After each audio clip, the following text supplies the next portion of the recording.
et bienvenue dans ce nouvel épisode de 5 minutes concocté par la rédaction Affaires de Lefebvre Dalloz.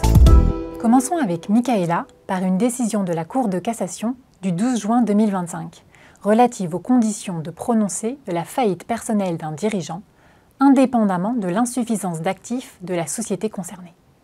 Dans cette affaire, le liquidateur d'une société en liquidation judiciaire demande que le dirigeant de celle-ci soit sanctionné d'une mesure de faillite personnelle. La Cour d'appel rejette cette demande, jugeant que le liquidateur n'a pas prouvé l'existence d'une insuffisance d'actifs de la société. La Cour de cassation casse cette décision, indiquant qu'une telle condition n'est pas prévue par la loi. Cette solution s'appuie sur une lecture stricte des articles L653-4 et suivants du Code de commerce, qui ne subordonne pas le prononcé d'une faillite personnelle à l'existence d'une insuffisance d'actifs de la société. En ajoutant cette condition, la Cour d'appel a donc outrepassé les dispositions légales. Et que doit-on retenir de cet arrêt ?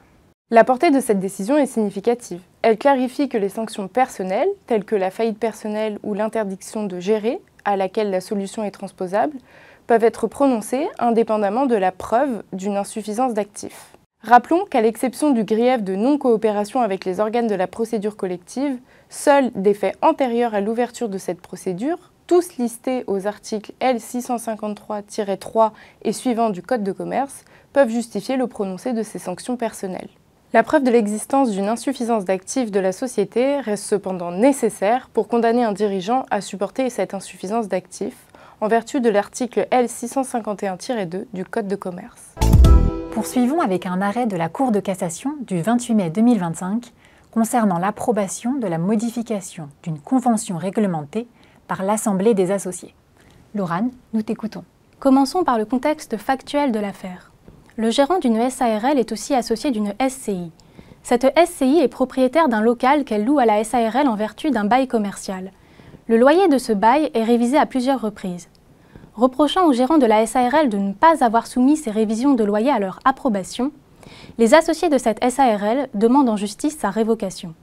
Une cour d'appel rejette leur demande au motif que seul le bail est une convention réglementée et qu'il a bien été approuvé par les associés. La Cour de cassation censure la décision des juges du fond.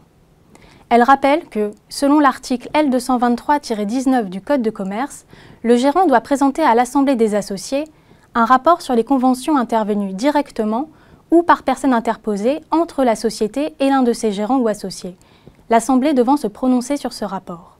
Ainsi, la conclusion et la modification de ces conventions, y compris des révisions de loyer, doivent être soumises à l'approbation de l'Assemblée.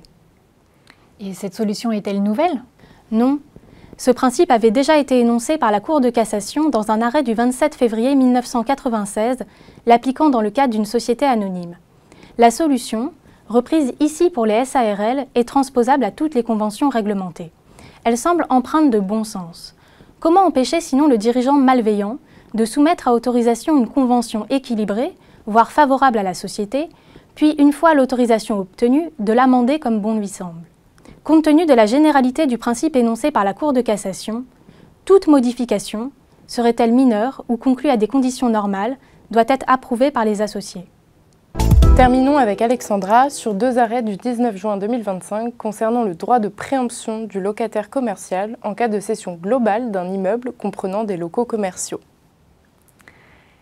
Le droit de préemption, ou droit de préférence, accordé au locataire commercial, est défini par l'article L145-46-1 du Code de commerce. Ce droit permet au locataire d'acquérir en priorité le local commercial qu'il occupe si le propriétaire décide de le vendre. Cependant, ce droit connaît des exceptions.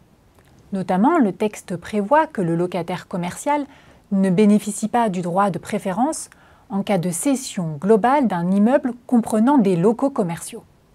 Dans deux affaires récentes, la Cour de cassation affirme que cette exception s'applique même lorsque l'immeuble en question ne comprend qu'un seul local commercial. Donc le locataire ne bénéficie pas du droit de préemption si le local commercial fait partie d'une vente globale de l'immeuble, même si celui-ci ne contient qu'un seul local commercial. Oui, tout à fait. Cette interprétation avait été retenue par plusieurs réponses ministérielles antérieures, ainsi que par des décisions de cour d'appel. Néanmoins, malgré ces positions, des incertitudes persistaient en raison de l'utilisation du pluriel « des locaux commerciaux » dans le texte de loi, qui laissait entendre que plusieurs locaux devaient être concernés pour que l'exception s'applique. Notamment, certains notaires continuaient à exiger la purge du droit de préemption du locataire lors de la vente d'immeubles, même lorsque ceux-ci comprenaient un seul local commercial. La décision de la Cour de cassation clarifie ce point et met fin aux hésitations qui pouvaient subsister chez les praticiens. Elle renforce ainsi la sécurité juridique dans les transactions immobilières impliquant des locaux commerciaux. Cet épisode est maintenant terminé. Merci Laurane, merci Michaela. À très bientôt pour un nouvel épisode. Très bel été à tous!